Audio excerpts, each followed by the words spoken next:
Travels in the East Indian Archipelago by Albert Smith Bickmore. Chapter 1. The Strait of Sunda and Batavia. On the 19th of April, 1865, I was 50 miles east of Christmas Island, floating on the good ship Memnon toward the Straits of Sunda.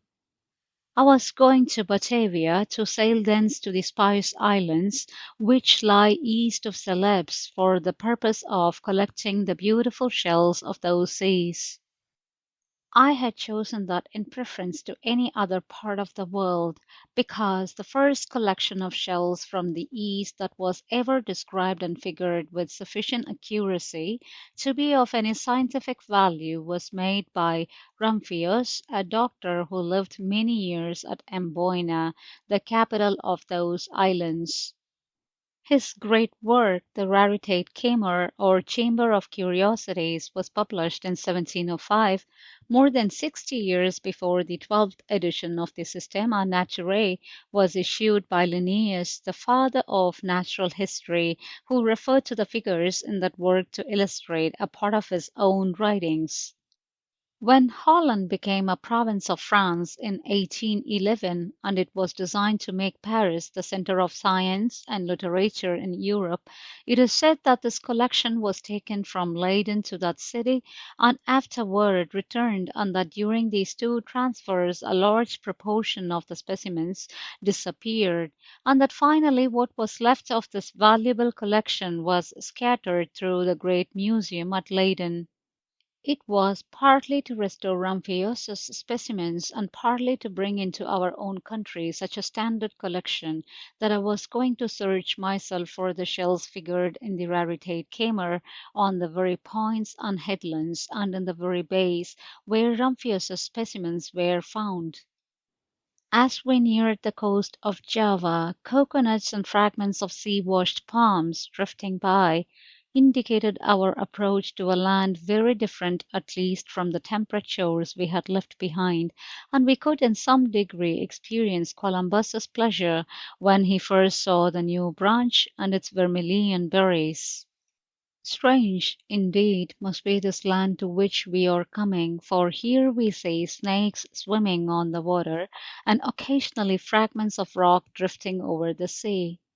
New birds also appear, now sailing singly through the sky, and now hovering in flocks over certain places, hoping to satisfy their hungry mouths on the small fishes that follow the floating driftwood. Here it must be that the old Dutch sailors' fables could be seen the tree, then unknown, that bore that strange fruit, the double cocoanut. They always represented it as rising up from a great depth and spreading out its uppermost leaves on the surface of the sea. It was guarded by a bird that was not bird but half beast, and when a ship came near she was always drawn irresistibly toward this spot, and not one of her ill-fated crew ever escaped the beak and formidable talons of this insatiable harpy.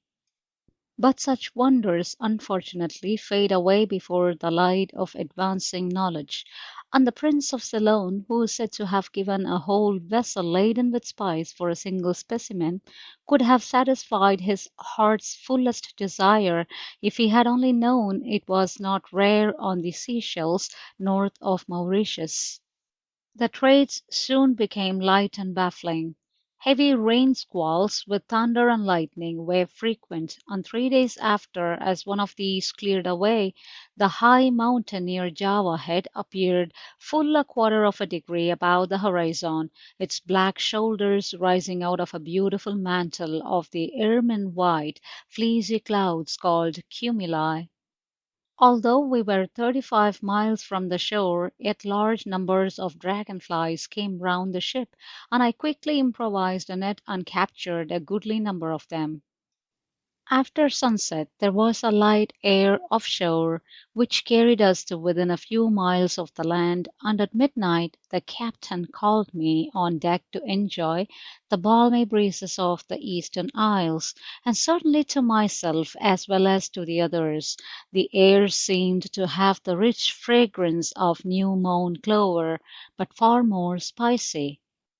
At that hour it was quite clear, but at sunrise a thick haze rose up from the ocean, and this phenomenon was repeated each morning that we were trying to enter the Strait of Sunda.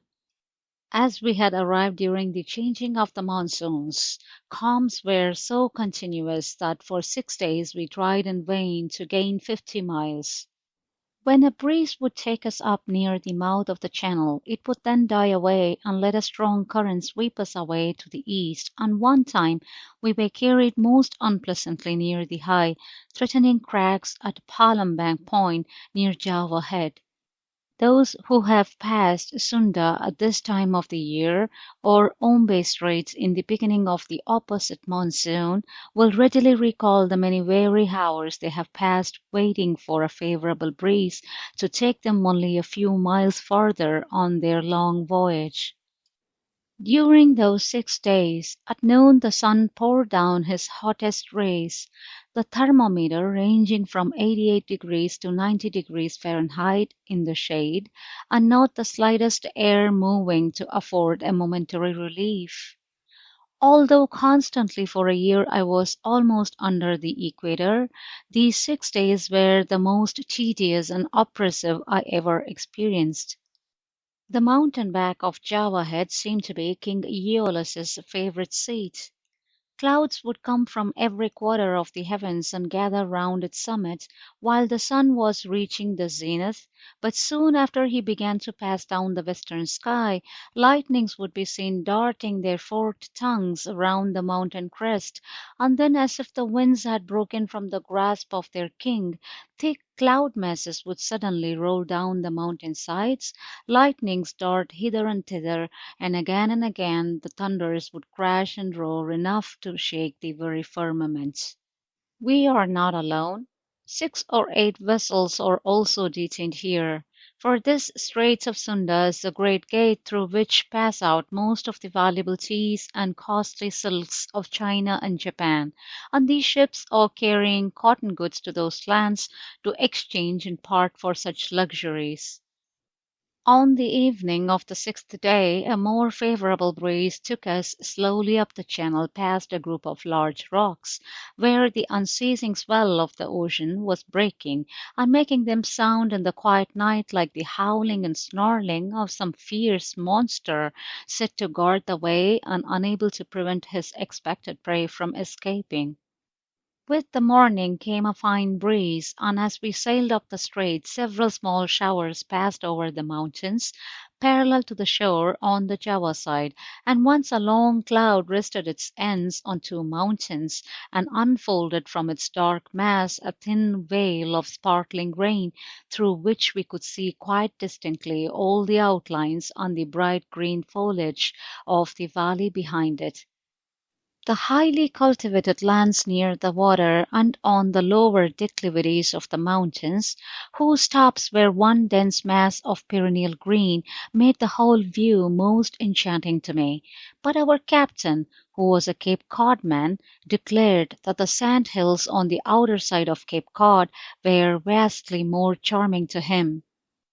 On the shallows near the shore the clear sea water took a beautiful tint of emerald green in the bright sunlight, and here we passed long lines of cuttlefish bones and parts of mysterious fruits where the tides met, that were setting in different directions.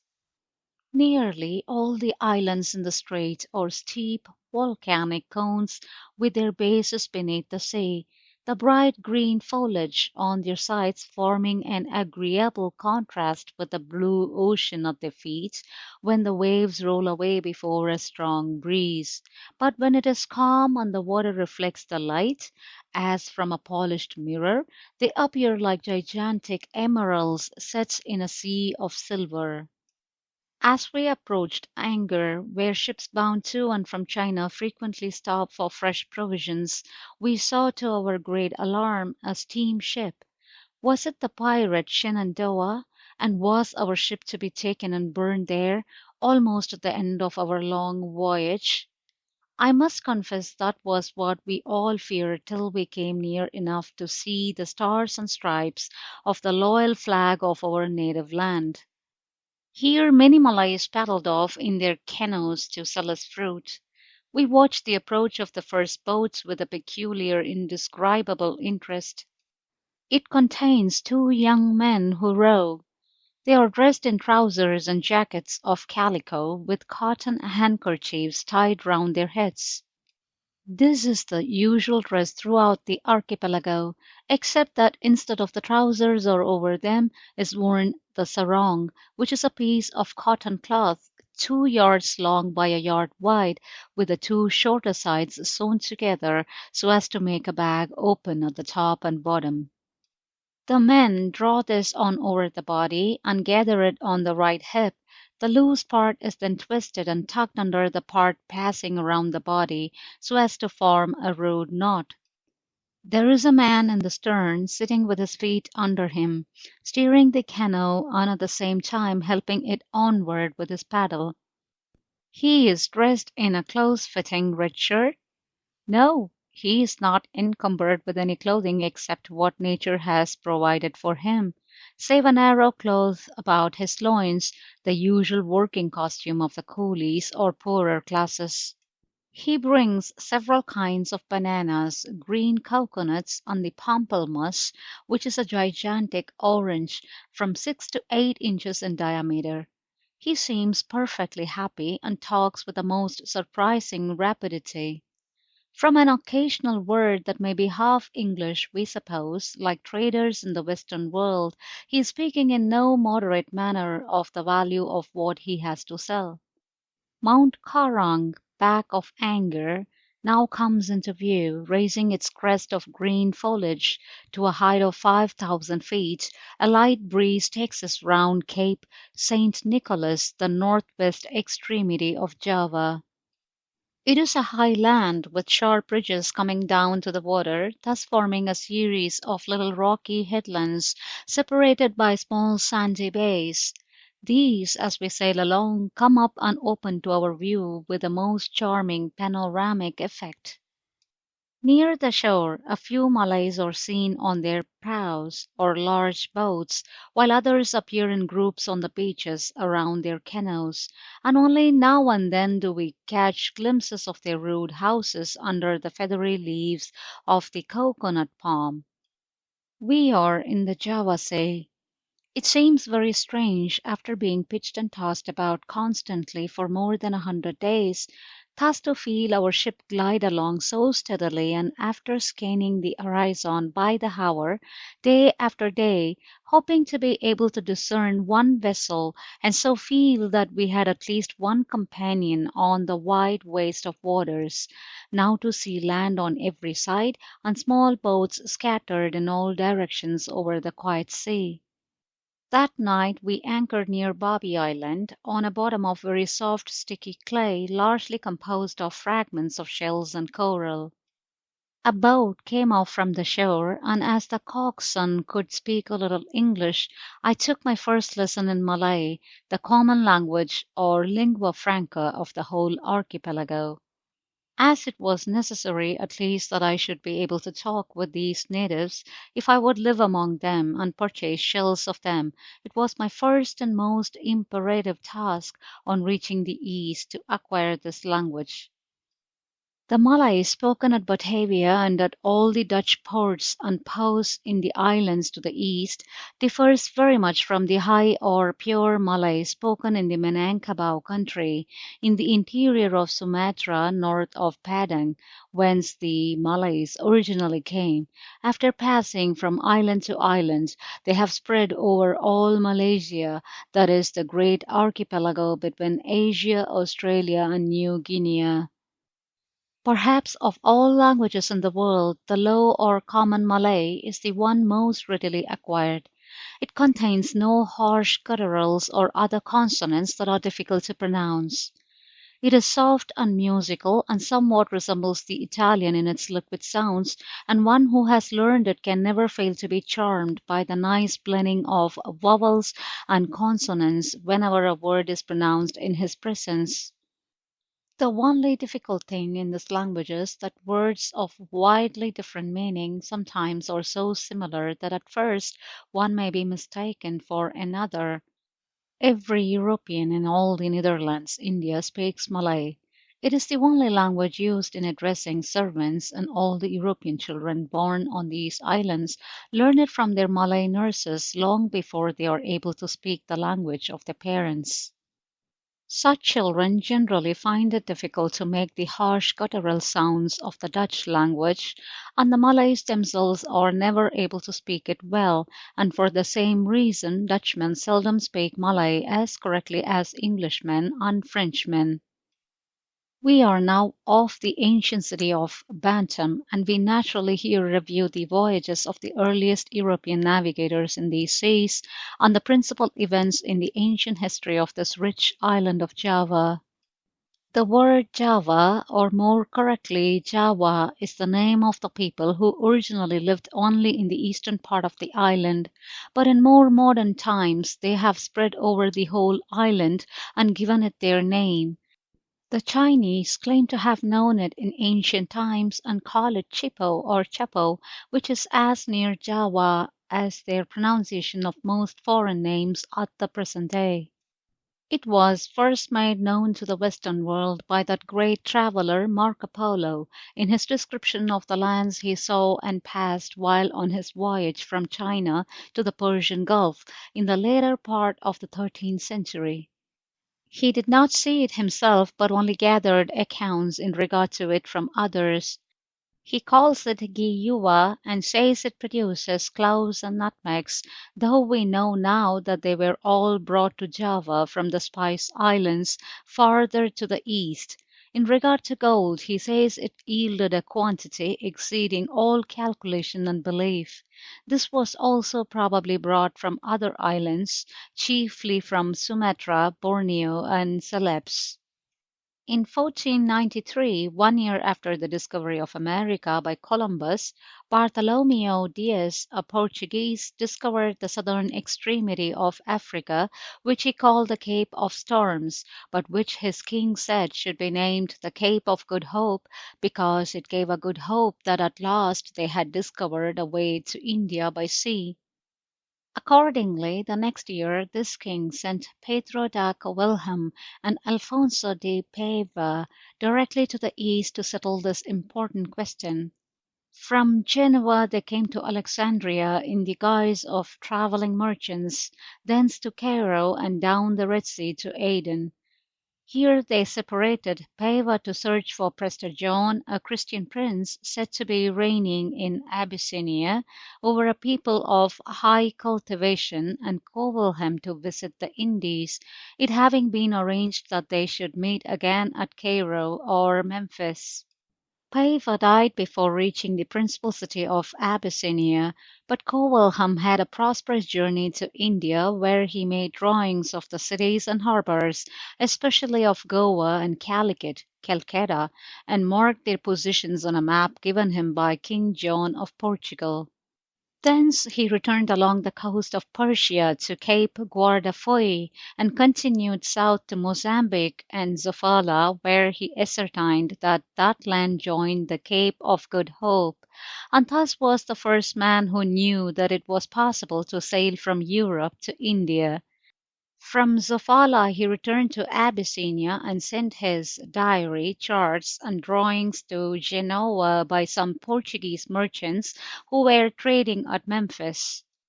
On receiving this news, King Emmanuel, who had succeeded King John, sent out during the following year, 1495, four ships under Vasco da Gama, who visited Natal and Mozambique. In 1498 he was at Calcutta, and in 1499 back at Lisbon.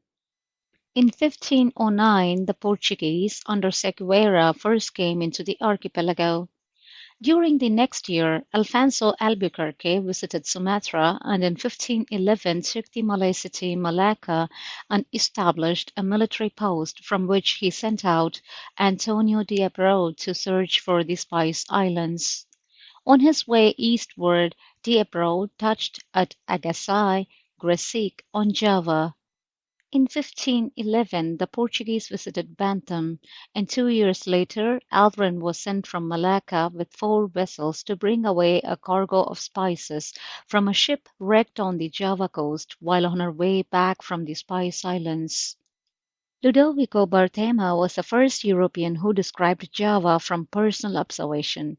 He remained on it 14 days, but his descriptions are questionable in part, for he represents parents as selling their children to be eaten by their purchasers, and himself as quitting the island in haste for fear of being made a meal of.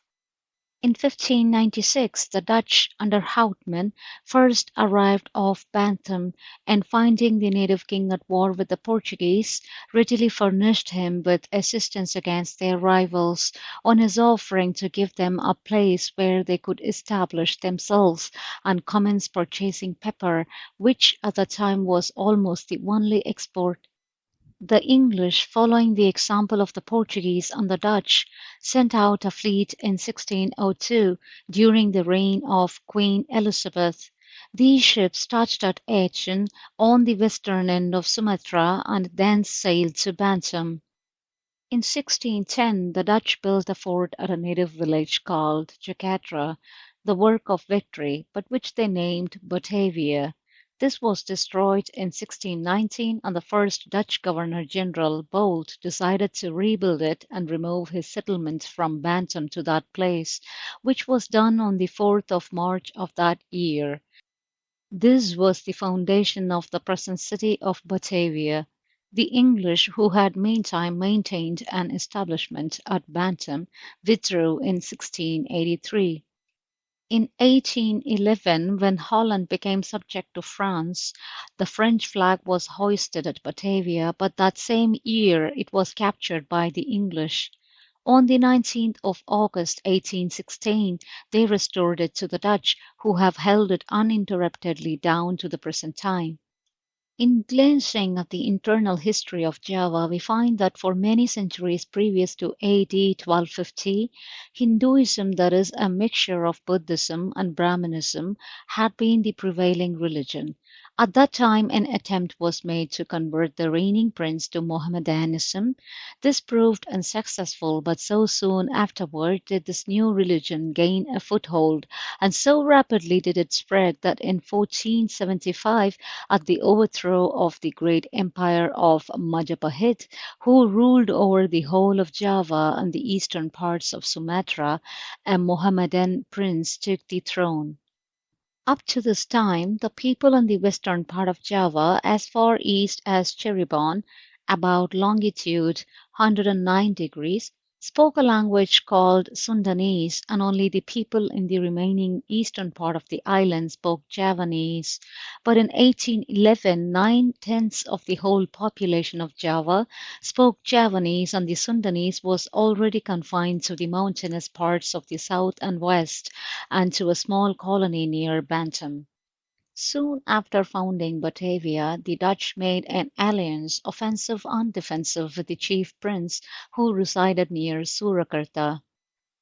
Various chiefs rebelled from time to time against his authority, and the Dutch, in return for the assistance they rendered him, obtained the site of the present city of Samarang, and in this way they continued to increase their area until 1749, when the prince then reigning signed an official deed to abdicate for himself and for his heirs the sovereignty of the country, conferring the same on the Dutch East India Company, and leaving them to dispose of it in future to any person they might think competent to govern it for the benefit of the company and of Java. 7 years before this time the empire had been nominally divided, the hereditary prince being styled Susanan, or object of adoration, whose descendants now reside at Surakarta near Solo, and a second prince who was styled Sultan, and whose descendants reside at Jogyakarta. Each receives a large annuity from the Dutch government and keeps a great number of servants. Their wives are chosen from all the native beauties in the world, and the engraving we give from a photograph represents those of one of the highest dignitaries in full costume but barefoot, just as they dress themselves on festive occasions to dance before their lord and his assembled guests. The next day, when the sea breeze came, about 1 o'clock, we sailed up through the many islands of this part of the coast of Java.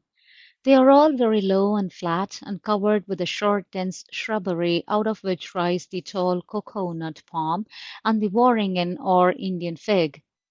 This green foliage is only separated from the sea by a narrow beach of ivory-white coral sand, which reflects the bright light of the noonday sun until it becomes positively dazzling. Where the banks are muddy, mangrove trees are seen below high water level, holding on to the soft earth with hundreds of branching rootlets, as if trying to claim as land what really is the dominion of the sea.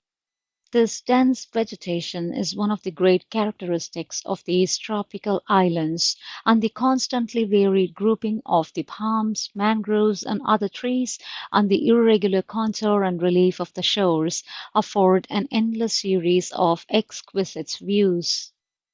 As we passed one of the outer islands, its trees were quite covered with kites, gulls, and other seabirds.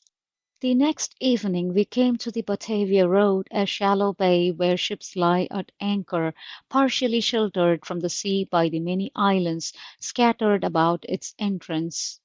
The shores of this bay form a low, muddy morass, but high mountains appear in the distance. Through this morass a canal has been cut. Its sides are well walled in, and extend out some distance toward the shipping, on account of the shallowness of the water along the shore. At the end of one of these moles or walls stands a small white lighthouse, indicating the way of approaching the city, which cannot be fully seen from the anchorage. When a ship arrives from a foreign port, no one can leave her before she is boarded by an officer from the guardship, a list of her passengers and crew obtained, and it is ascertained that there is no sickness on board. Having observed this regulation, we rowed up the canal to the boom or tree, where an officer of the customs looks into every boat that passes. This word "boom" came into use, as an officer informed me, when it was the custom to let a tree fall across the canal at night, in order to prevent any boat from landing or going out to the shipping. Here were crowds of Malay boatmen engaged in gambling by pitching coins. This seemed also the headquarters of poultry vendors, who were carrying round living fowls, ducks, and geese, whose feet had been tied together and fastened to a stick, so that they had to hang with their heads downward, the very ideal of cruelty. Before we could land we were asked several times in Dutch, French, and English to take a carriage, for cabmen seem to have the same persistent habits in every corner of the earth. Meanwhile the Malay drivers kept shouting out, "Crater Tuan, Crater Tuan." So we took a crater, that is, a low covered four-wheeled carriage drawn by two miniature ponies.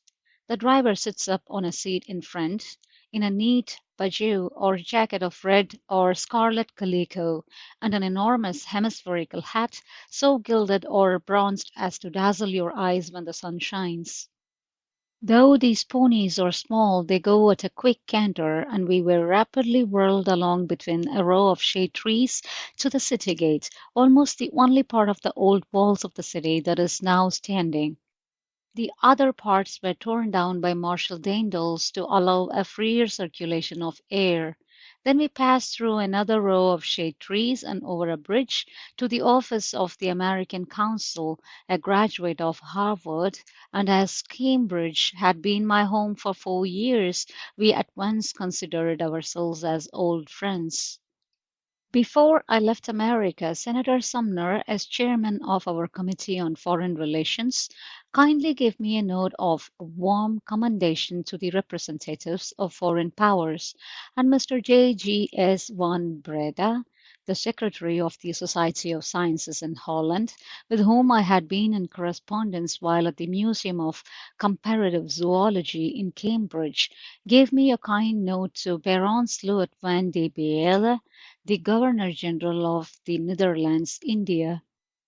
I immediately addressed a note to His Excellency enclosing these credentials and explaining my plan to visit the Spice Islands for the purpose of collecting the shells figured in Rumphius's Raritate Kamer, and expressing the hope that he would do what he could to aid me in my humble attempts to develop more fully the natural history of that interesting region. These papers our consul kindly forwarded, adding a note endorsing them himself. As the Governor-General administers both the civil and military departments of all the Dutch possessions in the East, I could not expect an immediate reply. I therefore found a quiet place in a Dutch family with two other boarders who spoke English and could assist me in learning their difficult language, and bidding Captain Freeman and the other good officers of the Memnon farewell, took up my abode on shore. Batavia at present is more properly the name of a district or residency than of a city. Formerly it was compact and enclosed by walls, but these were destroyed by Marshal Daendels in 1811. The foreigners then moved out and built their residences at various places in the vicinity, and these localities still retain their old Malay names. In this part of the city there are several fine hotels, a large opera house, and a clubhouse. There are two scientific societies which publish many valuable papers on the natural history, antiquities, geography, and geology of all parts of the Netherlands, India. These societies have valuable collections in Batavia, and at Buitenzorg there is a large collection of minerals and geological specimens. The King's Plain is a very large open square surrounded by rows of shade trees and the residences of the wealthier merchants. Near this is the Waterloo Plain. On one of its sides is the largest building in Batavia, containing the offices of the various government bureaus, and the throne room, where the Governor-General receives, in the name of the King, congratulations from the higher officials in that vicinity. Governor-General has a palace nearby, but he resides most of the time at Buitenzorg, 40 miles in the interior, where the land rises to about 1,000 feet above the level of the sea, and the climate is much more temperate. A river that rises in the mountains to the south flows through the city and canal and empties into the bay. Many bridges are thrown over this river and its branches, and beautiful shade trees are planted along its banks. All the houses in these eastern lands are low, rarely more than one story, for fear of earthquakes, which, however, occur in this part of the island at long intervals. The walls are of bricks or fragments of coral rock covered with layers of plaster. The roof is of tiles, or atap, a kind of thatching of palm leaves. A common plan is a house part parallel to the street, and behind this and at right angles to it an ell or porch, the whole building being nearly in the form of a cross.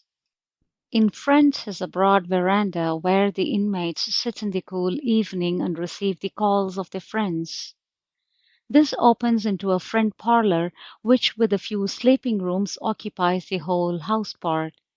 The ell, when there is one, usually has only a low wall around it and a roof resting on pillars. It is therefore open on three sides to the air, unless shutters are placed between the pillars. This is usually the dining room. Back of the house is a square, open area, enclosed on the remaining three sides by a row of low shed-roofed houses. Here are extra bedrooms, servants' quarters, cook rooms, bathrooms, and stables. Within this area is usually a well surrounded with shade trees. The water from this well is poured into a thick urn-shaped vessel of coral rock and slowly filters through into an earthen pot beneath, that is then cooled with ice from our own New England ponds. Thus, the cold of our temperate zone is made to allay the heat of the tropics. Several shiploads of ice come from Boston to this port every year. At Surabaya and Singapore, large quantities are manufactured, but it is as soft as ice in ice cream. When one is accustomed to drinking ice water, there is no danger of any ill effect, but on returning from the eastern part of the archipelago, where they never have ice, to Surabaya, I suffered severely for a time, and as I believe from no other cause. In the frequent cases of fever in the East, it is a luxury and indeed a medicine which can only be appreciated by one who has himself endured that indescribable burning. The cook room, as already noticed, is some distance from the dining room, but this inconvenience is of little importance in those hot lands. The Malays are the only cooks, and I do not think that cooking as an art is carried to the highest perfection in that part of the world, though I must add that I soon became quite partial to many of their dishes, which are especially adapted for that climate. The kitchen is not provided with stoves or cooking ranges, as in the Western world, but on one side of the room there is a raised platform, and on this is a series of small arches which answer the same purpose. Fires are made in these arches with small pieces of wood, and the food is therefore more commonly fried or boiled than baked. There is no chimney, and the smoke after filling the room finally escapes through a place in the roof which is slightly raised above the parts around it. As I am often questioned about the mode of living in the East, I may add that always once a day, and generally for dinner, rice and curry appear, and to these are added for dinner potatoes fried and boiled, steak fried and broiled, fried bananas, the choicest of all delicacies, various kinds of greens, and many sorts of pickles and sambal, or vegetables mixed with red peppers. The next course is salad, and then are brought on bananas of three or four kinds at all seasons, and at certain times oranges, pamplemousses, mangoes, mangosteens, and rambutans. And as this is but such a bill of fare as every man of moderate means expects to provide, the people of the West can see that their friends in the East, as well as themselves, believe in the motto Carpe Diem. A cigar or pipe and a small glass of gin are generally regarded as indispensable things to perfect happiness by my good Dutch friends, and they all seem to wonder that I could be a traveller and never touch either. It is generally supposed in Europe and America that housekeepers here in the East have little care or vexation, where every family employs so many servants, but on the contrary, their troubles seem to multiply in direct ratio to the number of servants employed. No servant there will do more than one thing. If engaged as a nurse, it is only to care for one child. If as a groom, it is only to care for one horse, or at most one span of horses, and as all these Malays are bent on doing everything in the easiest way, it is almost as much trouble to watch them as to do their work. The total population of the Residency of Batavia is 517,762. Of these, 5,576 are Europeans, 47,570 Chinese, 463,591 native, 684 Arabs, and 341 of other Eastern nations. All the natives are remarkably short in stature, the male sex averaging not more than 5 feet 3 inches in height, or 4 inches less than that of Europeans. The face is somewhat lozenge shaped, the cheekbones high and prominent, the mouth wide and the nose short, not flat as in the Negroes or prominent as in Europeans. They are generally of a mild disposition, except the wild tribes in the mountainous parts of Sumatra, Borneo, Celebes, Timor, Ceram, and a few other large islands. The coast people are invariably hospitable and trustworthy. They are usually quiet and extremely indolent. They all have an insatiable passion for gambling, which no restrictive or prohibitory laws can eradicate. They are nominally Mohammedans, but have none of the fanaticism of that sect in Arabia. They still retain many of their previous Hindu notions, and their belief may be properly defined as a mixture of Hinduism and Mohammedanism. A few are Christians, that is, they attend the service of the Dutch Church and do not shave their heads or file their teeth. They are cleanly in their habits, and scores of all ages may be seen in the rivers and canals of every city and village, especially in the morning and evening. The sarong, their universal dress, is peculiarly fitted for this habit. When they have finished their bath, a dry one is drawn on over the head, and the wet one is slipped off beneath without exposing the person in the least. The females wear the sarong long and generally twisted tightly round the body, just under the arms.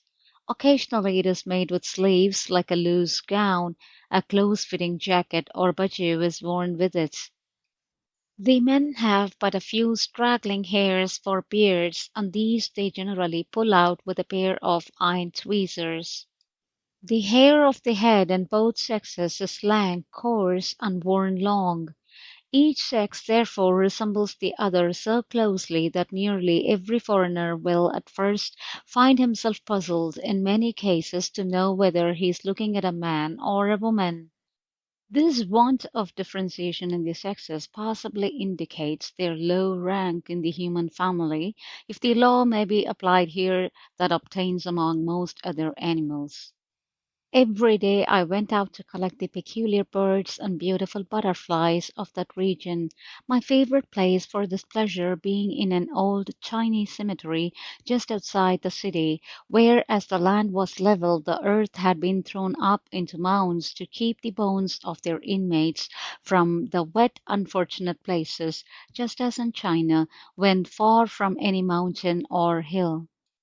A Malay servant followed, carrying my ammunition and collecting boxes.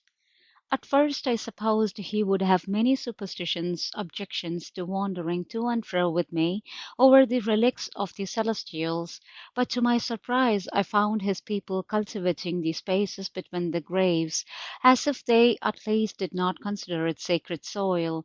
Yet several times when we came to the graves of his own ancestors, he was careful to approach with every manifestation of awe and respect. A small piece of land, a bamboo hut, and a buffalo comprise all of the worldly possessions of most coolies, and yet with these they always seem most enviably contented. They generally use but a single buffalo in their plows and carts. A string passing through his nostrils is tied to his horns, and to this is attached another for a rein by which he is guided or urged to hasten on his slow motions. This useful animal is distributed over all the large islands of the archipelago, including the Philippines, over India and Ceylon, and during the Middle Ages was introduced into Egypt, Greece, and Italy. It thrives well only in warm climates. From its peculiar habit of wallowing in pools and mires and burying itself until only its nose and eyes can be seen, it has been named the water ox. This appears to be its mode of resting as well as escaping the scorching rays of the sun and the swarms of annoying flies, and in the higher lands the natives make artificial ponds by the roadside where these animals may stop when on a journey. They are generally of a dark slate color and occasionally of a light flesh color, but rarely or never white. They are so sparsely covered with hair as to be nearly naked. They are larger than our oxen, but less capable of continued labor.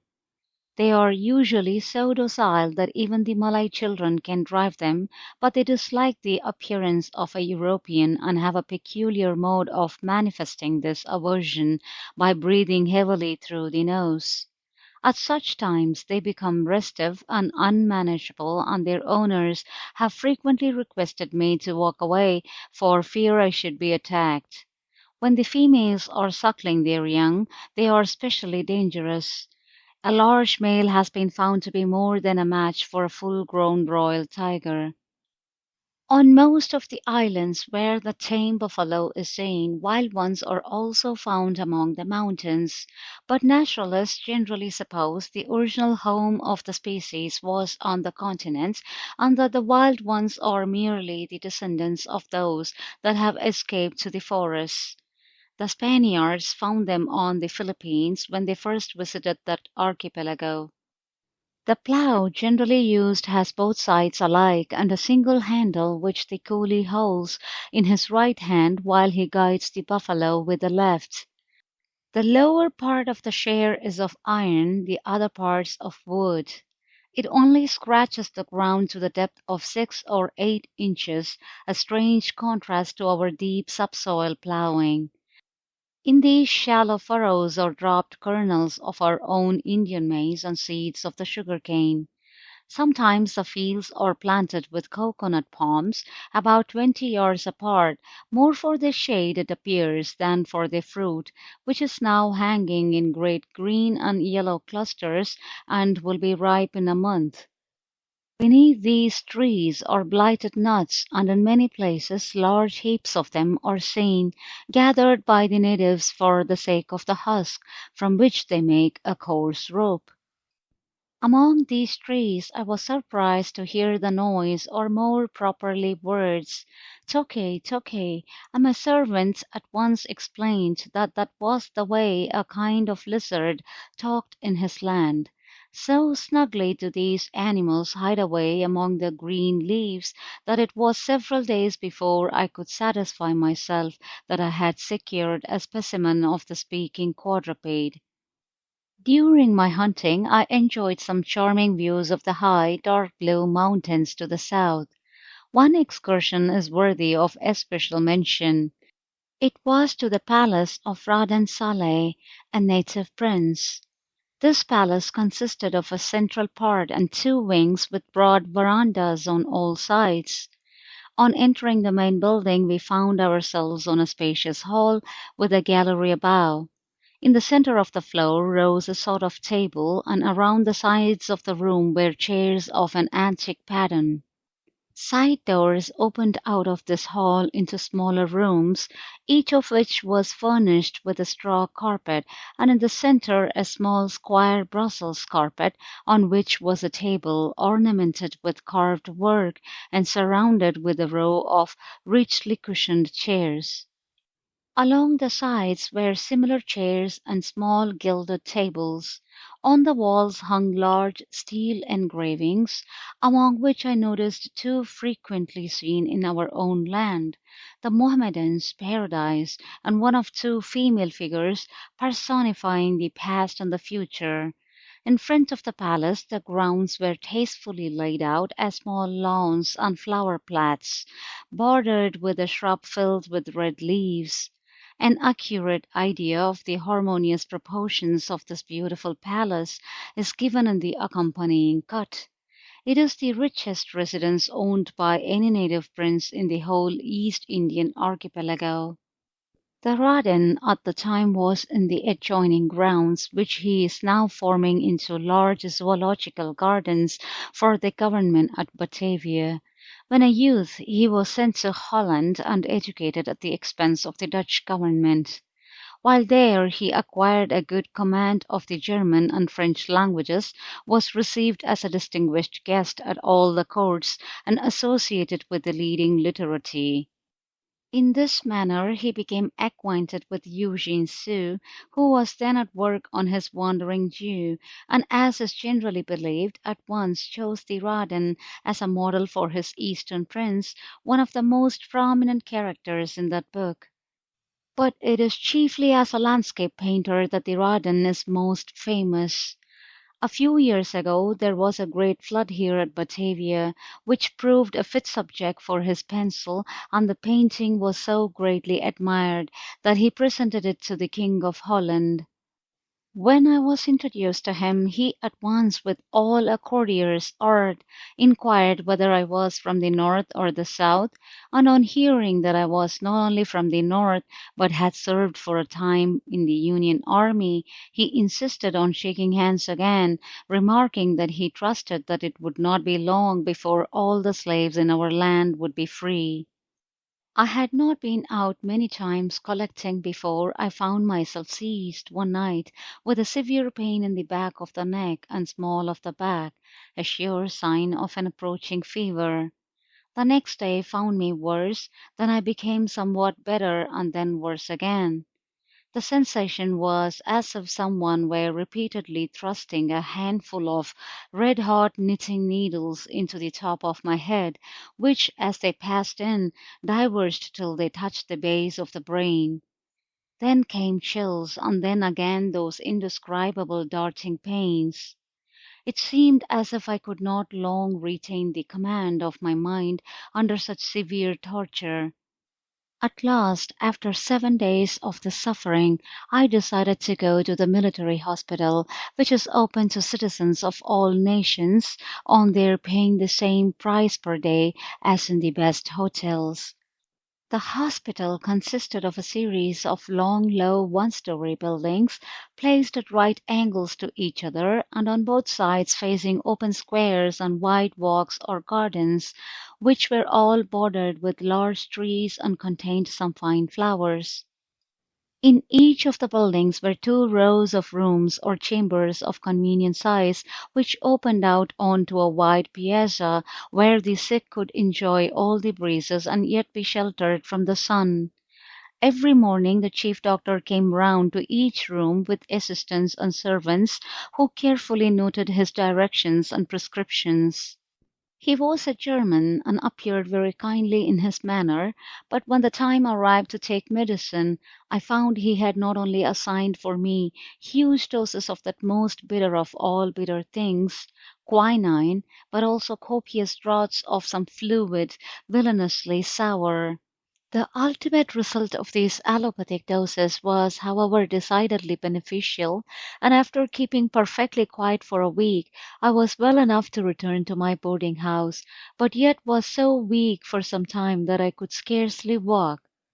Our consul, who had been kindly visiting me all the while, now came with a letter from His Excellency the Governor General that was amply sufficient to make me wholly forget my unfavourable initiation into tropical life.